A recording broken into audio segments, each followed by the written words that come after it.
Olá, meus amigos, sejam todos muito bem-vindos ao canal Politizando. Eu sou o William Jacob. Se você não se inscreveu ainda e puder, se inscreva no canal, ative as notificações e, se gostar do vídeo, deixa o like, porque isso é muito importante aqui para o nosso trabalho. Olha, recentemente eu gravei um vídeo cobrando, de setores da imprensa, da grande mídia, que resolvem simplesmente ignorar Ciro Gomes quando vão analisar um resultado de pesquisa ou outro. E, como eu disse, se fosse Eduardo Leite ou Dória, na posição em que o Ciro se encontra, o tratamento seria totalmente diferente. E é necessário reconhecer também quando alguns fazem a coisa certa ou fazem algumas análises, mesmo que com uma discordância aqui ou ali, colabora com o debate em relação àquilo que realmente está acontecendo. Não dá para ignorar que Ciro está em terceiro lugar, tem uma grande vantagem para o quarto e é aquele candidato hoje que, mesmo ainda com alguma distância em relação a Bolsonaro, é quem representa a melhor chance de tirá-lo do segundo turno. Então isso não é pouca coisa.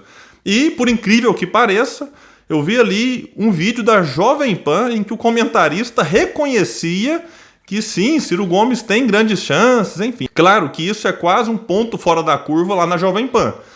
Outro ponto a ser destacado é que o antagonista também publicou algumas análises, alguns textos bem interessantes, dando algum destaque para o Ciro Gomes. E um artigo do Estado de Minas, do dia 21 de setembro, escrito por Ramiro Batista, traz ali 7 previsões para 2022 e por que não se considera Ciro na terceira via. Esse aqui é o título do artigo dele. Como subtítulo está lá: apesar de ter sido colocado consolidado, Ciro Gomes é descartado como terceira via na análise fatalista astrológica que não abre espaço na polarização tóxica. Aqui eu faço destaque em relação a essa questão de terceira via. O próprio Ciro se recusa a encaixar nessa redução, que ele chama até de preguiçosa, da grande mídia. Mas no imaginário de muitos, terceira via é aquele que neste momento está em terceiro colocado, em melhores condições de assumir o segundo e aí sim quebrar a polarização. Então eu acho que é nesse sentido que esse articulista trata o Ciro aqui como ignorado pela terceira via, que no outro aspecto você simplesmente tenta empacotar todo mundo junto, não se observa as ideias, não se fala de propostas, é apenas alguém da terceira via. Então essa redução que o Ciro Gomes não quer que se coloque nele. Vamos ver aqui então alguns trechos desse artigo e fazer alguns comentários. Eu vou deixar na íntegra no comentário fixo para quem quiser lê-lo, enfim, fazer as suas próprias reflexões. Ele começa aqui com algo interessante. Ciro Gomes vem se consolidando há algum tempo na terceira posição de intenções nas pesquisas de voto para 2022 e na presença consistente nas redes sociais, onde está em plena campanha. Bom, só essa introdução aqui já é mais do que o que muita gente na imprensa já fez até hoje. E ele continua quase sempre distante da turma de menos de 5% das intenções, o terreno remoto onde habitam os bonitinhos do chamado centro civilizado, João Dória, Henrique Mandetta e Sérgio Moro. Consolida-se agora na faixa de 10 a 12% das intenções, dependendo das alternativas. E é o segundo mais bem colocado nas simulações de segundo turno contra Bolsonaro, depois de Lula. É algo que eu tenho sempre destacado aqui no canal já faz tempo. Reinaldo Azevedo, corre aqui, vê esse detalhe. Será que não daria para o Reinaldo dar pelo menos esse destaque nas suas análises políticas que ele tem feito e insistido? Parece que gosta da polarização, é impressionante. Apesar disso, continua Ramiro, o grosso da análise política que tenta antecipar os resultados das eleições a partir das pesquisas, isso aqui é interessante, o que tem agora é isso aí, a gente tentando antecipar resultado a partir de pesquisas há 13 meses das eleições. O embola quem? O Ciro, no meio dos nanicos do sub 5%, a chamada terceira via, que as premonições para 2022 já determinaram que não existe. Ainda que sempre tenha existido nos candidatos à espera da maturação natural da campanha, em que é tão precipitado falar da inviabilidade de crescimento de Dória, Leite, Mandetta, Simone Tebet ou, sobretudo, Ciro, quanto cravar a inexorabilidade do palanque Bolsonaro versus Lula. Continua ele, é um tipo de fatalidade meio astrológica. Aqui interponho outras. Aí ele começa as suas 7 previsões, vamos chamar assim, Primeira, Ciro chega à campanha real, ou seja, não está acontecendo a campanha real, com índices em torno de 18% a 20%, e pode tomar o lugar de Bolsonaro. Esse aqui é um ponto importante, que se acontecer isso aqui, e eu tenho falado disso desde maio, quando eu criei o canal. Quando eu comecei a analisar a pesquisa aqui, eu falava, olha, o candidato que conseguir chegar ali 15, 16, 17%, ele vai atrair eleitores de todos os outros. Do Lula, do Bolsonaro, que está com o outro porque não quer o outro. Eleitores de quem está lá atrás e vai começar a captar voto útil. Está tudo muito antecipado para as eleições de 2022. Continua o Ramiro dizendo, porque não tem chances no mercado eleitoral de Lula, a não ser que ele desista. E tem apoio da direita que gosta de seu nacionalismo e não leva a sério o seu esquerdismo. Vale destacar aqui que o eleitorado do Lula, que agora gira em torno aí de 42% a 44%, 45% segundo as pesquisas, eu acredito que ele não passa ali de 30%. Mas vamos colocar um pouco mais, uma margem de erro aqui de 3 a mais, 3 a menos, que é o que o Lula tinha, sabe quando? Quando teve os seus direitos políticos devolvidos. O que ele tem de lá para cá, eu acredito que é o que o próprio Ramiro vai dizer aqui num outro ponto, que é simplesmente ele está com os números inflados. Mas eu vou deixar para analisar no item 3 aqui. No segundo ponto ele fala, Bolsonaro chega forte porque não há clima que não melhore em ano de eleição. Vão esquecer o que fez no verão passado e pesar o ódio a seu adversário. Mas, como no caso de Trump, que chegou bem apesar de tudo, é difícil que a sociedade lhe dê uma segunda chance para machucar por mais 4 anos um país já muito machucado.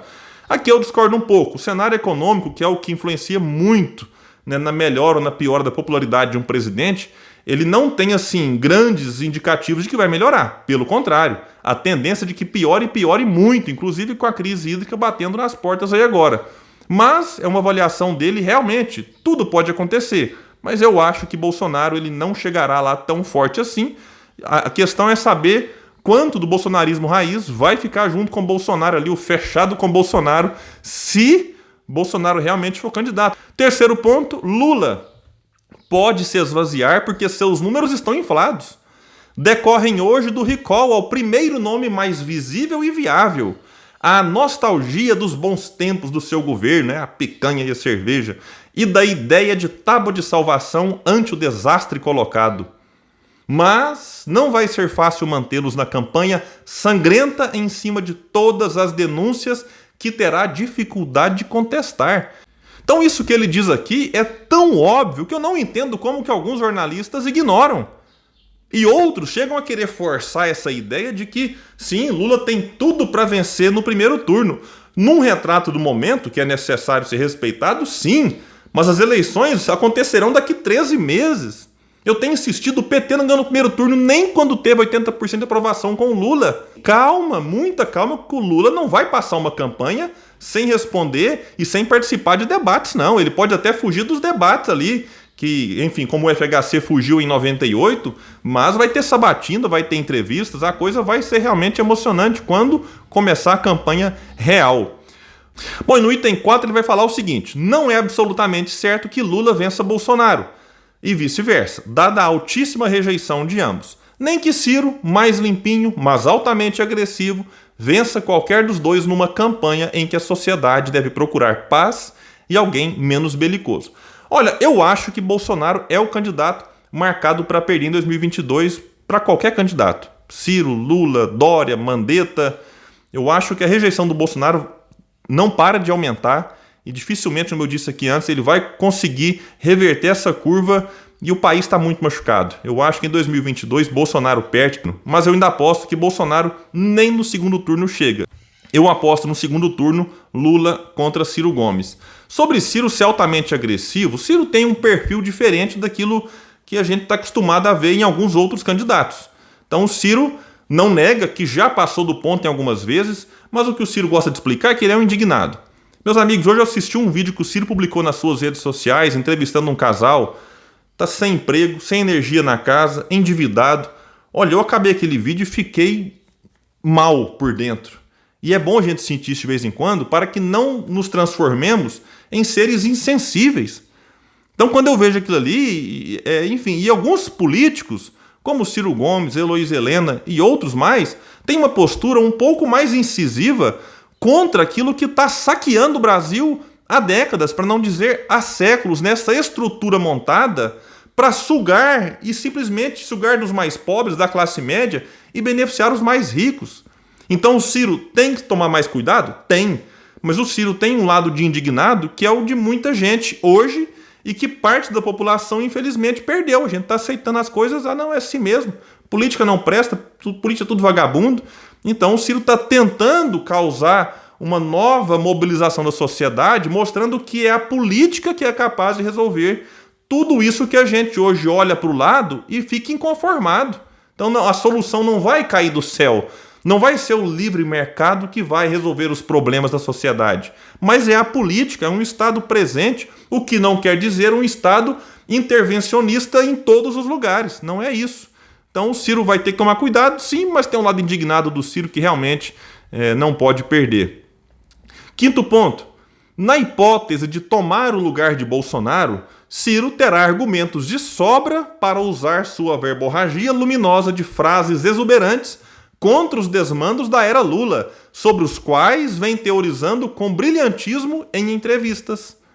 Na mais remota, e aqui a avaliação dele eu concordo, na mais remota, de tomar o lugar de Lula, que realmente é mais difícil, idem sobre os desastres da era Bolsonaro. Aqui um detalhe importante, Ciro não tem que explicar Palocci nem Queiroz, né, que essa questão da corrupção que envolve os dois lados da polarização. E nem tem que explicar o desastre econômico do PT, do Temer e do Bolsonaro. Então esse é um ponto importante a ser destacado. Ponto 6 aqui. Mas a agressividade que controla mal pode bater de frente, desfavoravelmente, com um adversário que sabe usá-la a seu favor, sob controle e só quando preciso, Lula. Ou esquentar o clima de guerra, de novo desfavorável, contra um candidato que controla seus impulsos menos que ele, que é Bolsonaro.